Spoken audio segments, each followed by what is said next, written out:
안녕하세요. 기린화실은 해만 지면 빨리 추워지기 때문에 이제 해가 뜨기 전하고 흐린 날을 난방하기가 좀 어려워요. 해가 없는 시간에는 여기 이제 갤러리에서 그림을 그려야 되겠다 이런 생각을 굳혔고요. 그래서 오늘 여기 이제 바닥에 비닐 까는 작업을 좀 할 거예요. 이제 좀 제 작업이 약간 좀 액션 페인팅이 많다 보니까 비닐을 좀 깔고서 작업을 해야만 할 겁니다만은 아무튼 어제 이제 밤에 그러다 보니까 이제 그 누워 있는 시간이 많다 보니까 겨울이다 보니까 그래서 밤에 이제 유튜브 영상을 이제 제가 좋아하는 영상들이 쭉 떠요. 그래서 어제는 우주은행 개념이라는 영상이 떴어요. 그래서 한 2개 정도 들어봤는데 뭐 자세하게 나오진 않는데,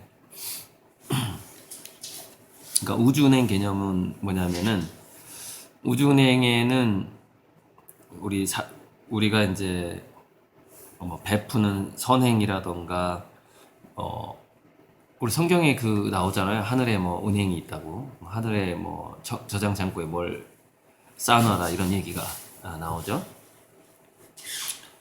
그래서 그 선행이나 사랑이 이제 그 우주은행에 들어가는 하나의 이제 돈과 같은 건데, 그게 이제 이자율이 있을 거 아닙니까? 이자율. 그래서 어떤 사랑에 더 이자율이 높을 것인가에 대해서 제가 그 책을 읽은 건 아니지만은 제가 경험상 그동안 제가 생각해왔던 것에 대해서 좀 얘기를 해보려고 합니다. 두뇌서형 설명서라는 책을 쓰면서 거기 한 챕터에 입자적인 삶과 파동적인 삶, 그 챕터 제목은 정확히 기억이 안 나는데, 입자적인 삶과 파동적인 삶이 있다 라는 내용이 나옵니다. 그게 뭐냐면 자기 자신을 파동으로 볼 것이냐 입자로 볼 것이냐의 문제인데, 이게 이제 이중슬릿 실험에서도 보여지지만 우리가 아무래도 혼자 있는 시간이 파동적인 삶이라고 볼 수가 있어요. 신과 나하고 둘이만 있는 거죠. 내가 혼자 있을 때. 그러면 자기는 혼자 있을 때는 마치 자기가 온 우주랑 이렇게 연결되는 듯한 느낌이 더 강해지게 되는 것이죠. 파동적인 거죠. 제가 지금 유튜브를 찍고 있지만 이 순간에 저는 혼자 있단 말이에요, 이 공간에. 그래서 좀 더 파동적인 입장에서 유튜브를 찍을 수가 있는 것이죠. 그래서 혼자서 그 신과의 그 신의 어떤 마음의 귀를 기울이는 그런 어떤 파동의 시간. 파동이라는 건 온 우주가 하나의 장으로 연결되어 있는 그런 개념이고, 함께 떨리는 거기 때문에 함께 진동하는 것이 파동의 시간이죠. 자, 그런데 이게 이중슬릿 실험에서 관찰자가 나타나는 순간 파동 입자로 바뀌죠. 마찬가지로 우리가 누군가를 대면하게 될 때는 거울처럼 거울에 비치는 입자화되는 경향이 있어요. 그래서 여러분들도 내가 누구를 대하느냐에 따라서 자기 자신이 달라지는 걸 느낄 겁니다. 내가 A라는 사람을 만날 때, B라는 사람을 만날 때마다 내가 바뀌어요. 자기 자신이 특정 어떤 입자화되는 것이죠. 근데 그거는 그러니까 자기 자신 중에서 부분만 드러나게 되는 겁니다. 자기 전체가 느껴지는 건 혼자 있을 때고, 내가 누군가를 만날 때는 나의 부분만 그 사람한테 보여주게 되는 것이죠. 그래서 그게 이제 가족 관계라든가 뭐 부부 관계도 다 마찬가지고, 내가 누구를 만나느냐에 따라서 나의 입자화의 방식이 달라지는 것이죠. 자, 그런데 이제 그러다 보니까 이 입자화에 있어서는 상대방이 거울의 역할을 할 때가 많아요. 즉, 저 사람이 나한테 이상하게 왜 저 사람 왜 나한테 불친절하지? 그러면은 자기가 먼저 불친절했을 확률이 높아요. 자기 마음속에서, 마음속 저변에서. 거울처럼 드러나는 것이죠. 그게 이제 그 1대1 면대면의 관계죠. 자기가 가지고 있는 그 마음 밖의 상대방은 표현을 안 할 가능성이 많아요. 그러니까 자기가 사랑을 조금 가지고 있는데 저 사람이 많은 사랑을 나에게 보여줄 수가 없는 거지. 그런 어떤 거울 같은 느낌이 나게 되는 것인데. 자, 그럼 다자 간의 관계, 사회적인 관계에서는 그럼 어떤 식으로 되느냐. 그러니까 우리가 이제 면대면으로 1대1로 누군가를 만날 때는 서로서로, 어, 자기 그 깊은 의식 속에 가지고 있는 그 사람에 대한 진짜 존중감이 있는가 없는가 그 부분이 상당히 중요하게 드러나게 되는 것이고 사회적인 입장 여러 명이 있을 때는 이제 그렇게 복잡해지죠. 거울이 하나만 있는 게 아니라 여러 개 있다 보니까 온통 거울로 된 방 같은 거예요. 그 예전에 용재모투라는 영화에 보면 이소룡이 거울로 된 방에서 이렇게 싸우는 장면이 나오는데 그때 이제 누가 진짜인지 헷갈리거든요. 그러니까 이제 이소룡이 하는 행위가 있습니다. 거울에 비친 적을 다 깨버려요. 거울을 깨버려요. 어, 비칠 때마다 진짜인지 가짜인지 확인하는 것도 이제 귀찮아. 그러니까 거울을 막 다 깨기 시작하죠. 그러니까 사회적인 입장에서는 굉장히 중요한 게 뭐냐면은 우리가 거울을 다 깰 수가 없거든요. 그래서 다자간의 입장에서는 어쩔 수 없이 우리가 망원경처럼 멀리 본다거나 현미경처럼 뭐 부분만 본다거나 그런 어떤 초점을 맞추게 돼요. 초점. 그래서 무시하게 되죠. 상대방의 개성이 무시가 되죠. 그러면서 어떤 그 자기가 추구하는 바에 맞게 행동을 하게 되는 것이죠. 다자간의 관계에서는 혼자 있을 때 아무리 사랑이 넘치는 그런 어떤 파동적인 삶을 살더라도 또 회사를 차린다거나 다자간의 관계가 되면은 거기서는 각자의 역할이 주어지게 되고 서열이 생기게 되고 차별과 차이가 어쩔 수 없이 생기게 되고 그러다 보면은 대립적인 입장 차이가 생길 수도 있고 이건 어쩔 수 없는 것이죠. 그것이 다자간의 관계죠. 그러니까 만화경처럼 바뀌어버린단 말이죠. 다자간의 관계에서. 그래서 진짜 자기를 잃어버릴 가능성이 아주 높아요. 두 사람이 있을 때는 그게 느껴지죠. 원래 나는 이런 사람인데 내가 저 사람한테 이렇게 대하고 있네 라는 그 차이점을 느낄 수가 있는데 다자간이 돼버리면 자기가 자기 자신을 잃어버리게 되는 그런 위험에 처하게 되는 것이죠. 그때 이제 늘 여러 명 속에 군중 속에 그 어떤 고독 같은 거 그거를 지킬 수 있는 이제 그런 집중력하고 초점을 맞출 수 있는 능력 이런 것들이 굉장히 중요해지게 되는데 자 우주은행 입장으로 다시 한번 돌아가 봅시다. 우주은행의 이자율에 대해서 제가 말씀드린다고 했는데 우주은행의 이자율에 있어서 굉장히 중요한 것은 X축과 Y축이 있다. 이 점인 것 같습니다. X축은 뭐냐면은 입자적인 내가 선행을 베푸는 횟수 같은 거예요. 내가 누구한테 몇 번, 뭐 하루에 몇 번, 뭐 이런 거. 이게 입자적인 횟수 같은 거죠.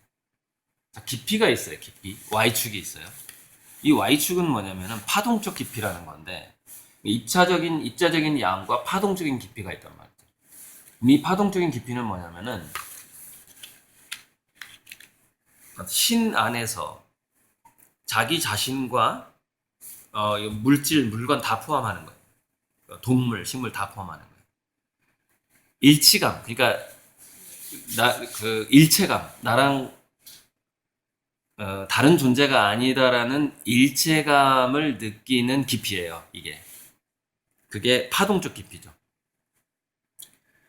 그래서 이제 그거를 불일불이 사상이라고 하고 불교 쪽에서는 불일불이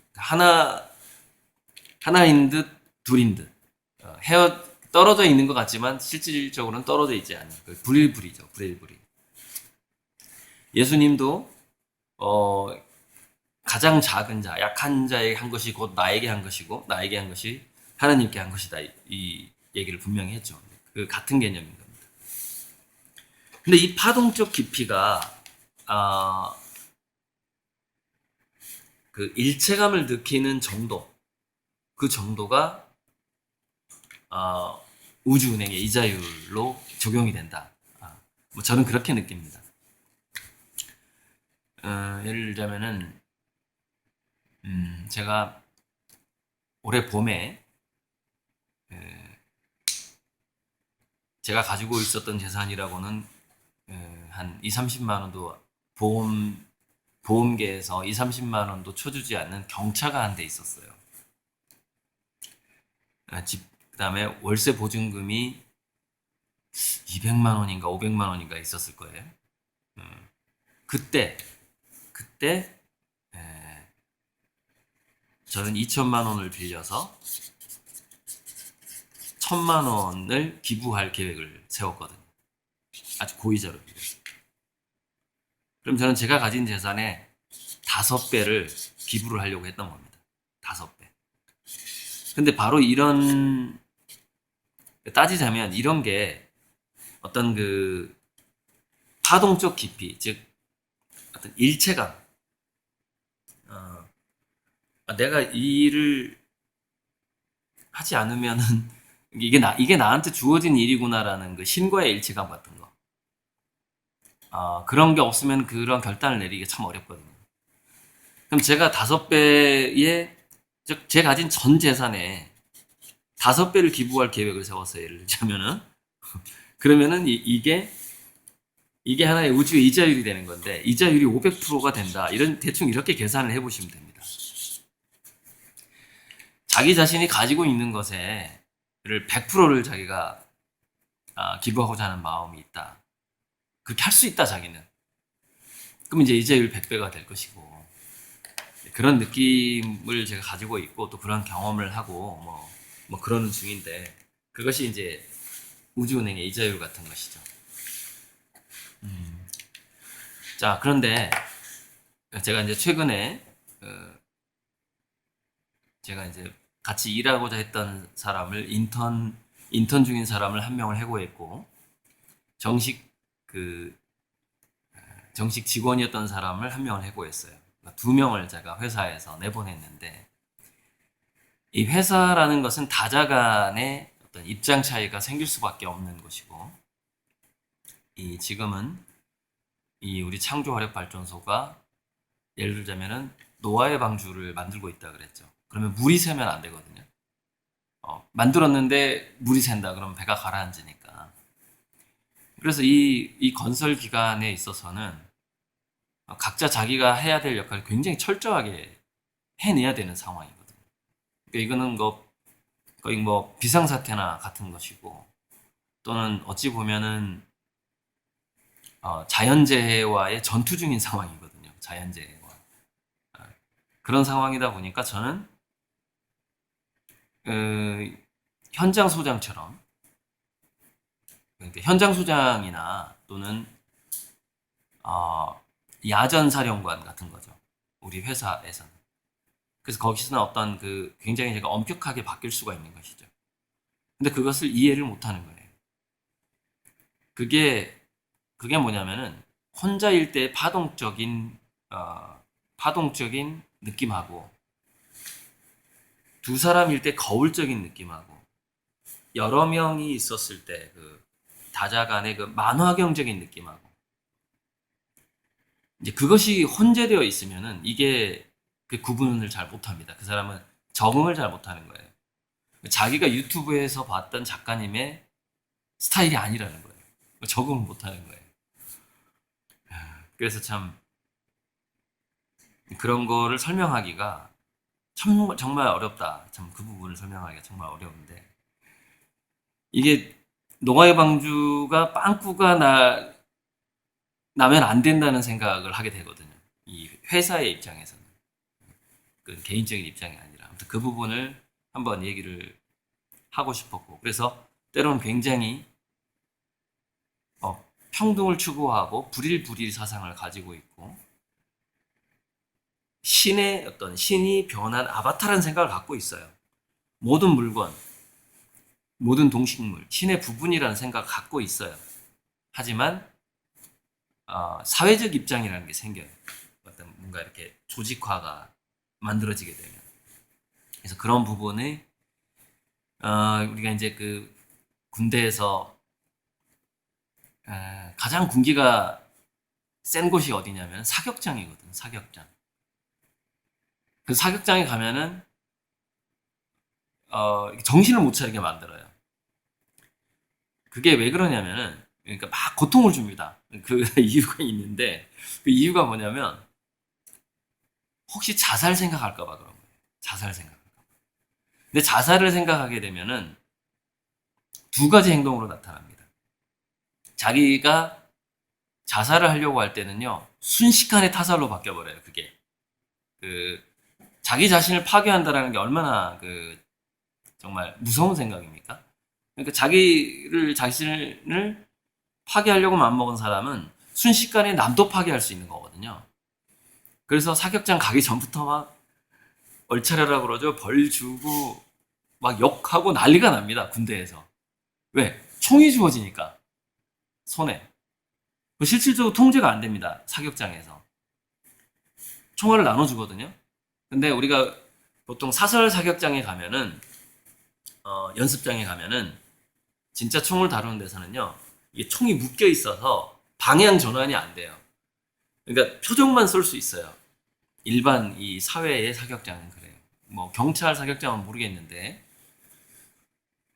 뭐 연습장 가면 어쨌건 이게 총구가 안 돌아갑니다.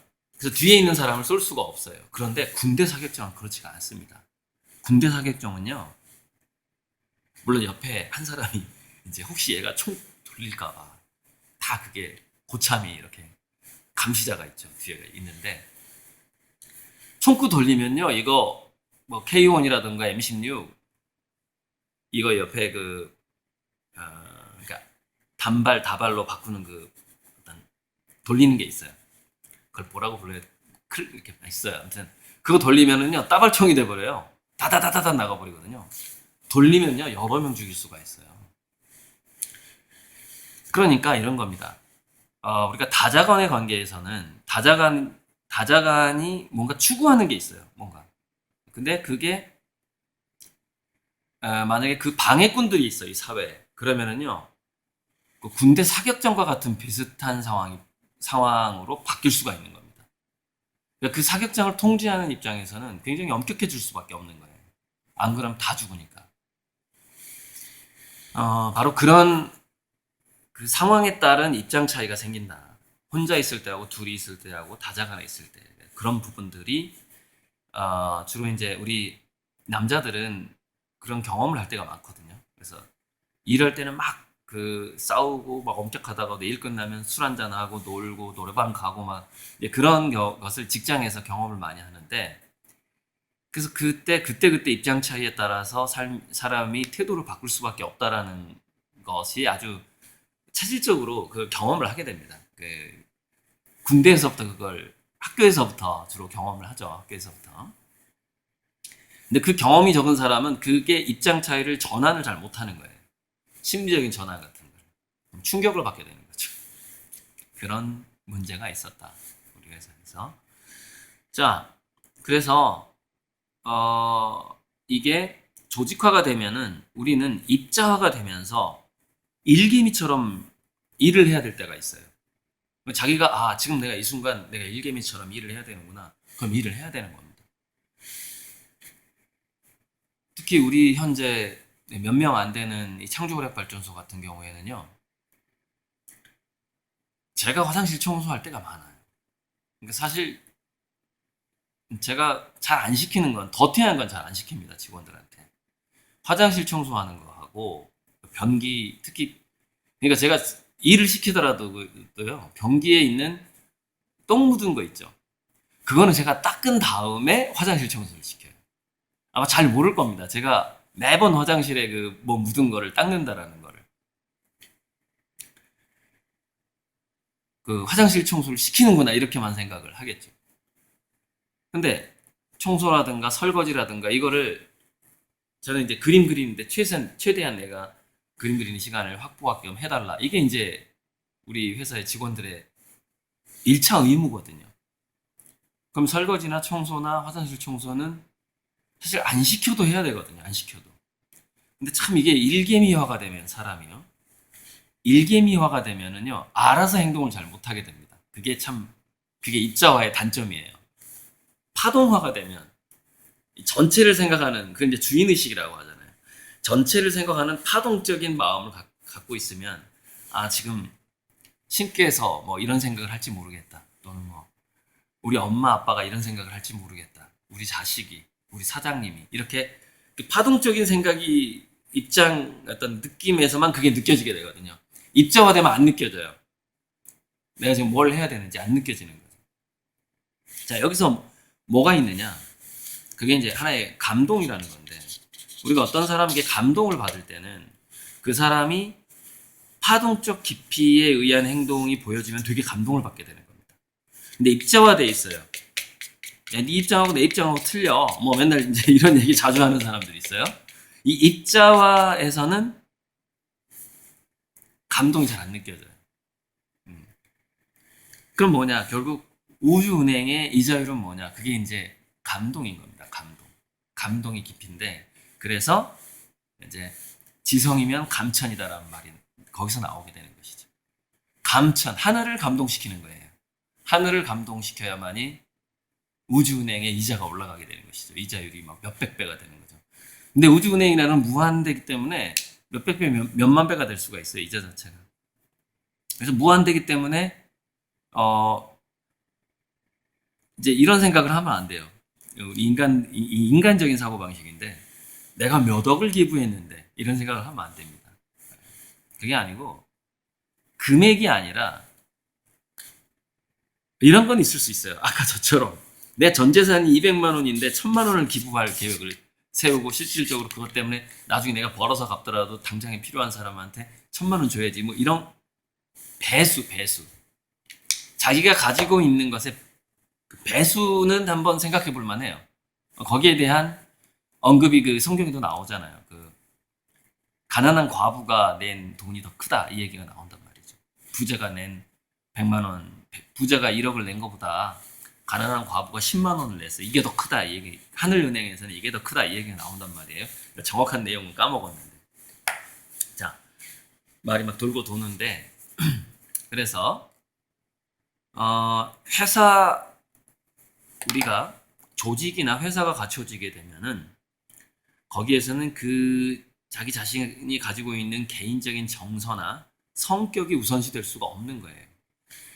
자기에게 맞는 곳으로 자기가 알아서 떠나던가 찾아가야 되는 것이죠. 그 입장에 맞게. 즉 대기업에서 일하던 사람이 직원 7명이 있는 회사로 와서 일하기 정말 힘들어져요.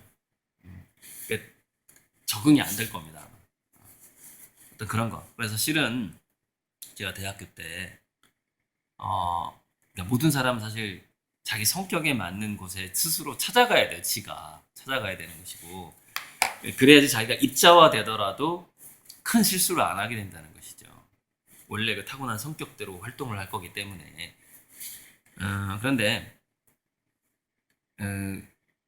우리가 30세 그 영어 속담에 people never change라고 있잖아요. 사람은 안 바뀐다.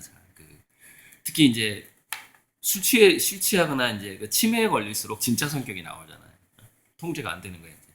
이 전두엽이 나머지 의식들을 통제를 못 하는 거예요. 특히 좌전두엽이 그걸 통제를 한다고 하잖아요. 그래서 30살 넘은 사람은 고쳐서 쓸 수 없다라는 말이 있는 것도 있는데, 그러니까 30살 이전에는 그나마 10대, 20대까지는 뭔가 우리가 이 전두엽 훈련을 시킴으로써 그 사람이 가지고 있는 것들을 이렇게 좀 어느 정도 통제하면서 자기 스스로도 통제할 수 있고 이제 이게 좀 가능할 텐데 결국에는 그 타고난 사주팔자나 타고난 성격대로 살게 되는 것이죠. 그래서 결론적으로 이제 우주은행이라는 책이 있던데 절판됐다고 합니다. 도서관에서는 빌려볼 수 있다고 하는데 그 개념이 있는 것 같긴 합니다. 제 경험으로 봤을 때 있긴 있는데 중요한 것은 우주은행의 이자율이 사실은 더 중요하다. 그래서 내가 선행을 몇 번 했느냐 또는 뭐 얼마나 많은 돈을 기부했느냐가 중요한 게 아니라 자기가 할 수 있는 범위의 몇 배를 할 수 있느냐가 사실 더 중요하다. 몇 배를 할 수 있느냐. 그렇게 뭐 하기 정말 힘들 건데 그래서 이제 그 몇 배수냐가에 따라서 그게 이제 그게 지성인 것이고 그 지성이 감천이 되게 되는 것이고 그 감천이 그 하늘을 감동시키는 것이 바로 우주은행의 이자율이다. 이자율로 나타난다. 뭐 이 얘기를 하려고 뭐 이런저런 얘기를 했는데 얼마 전에 제가 직원 한 명을 해고를 했어요. 그래서 그게 생각이 났습니다.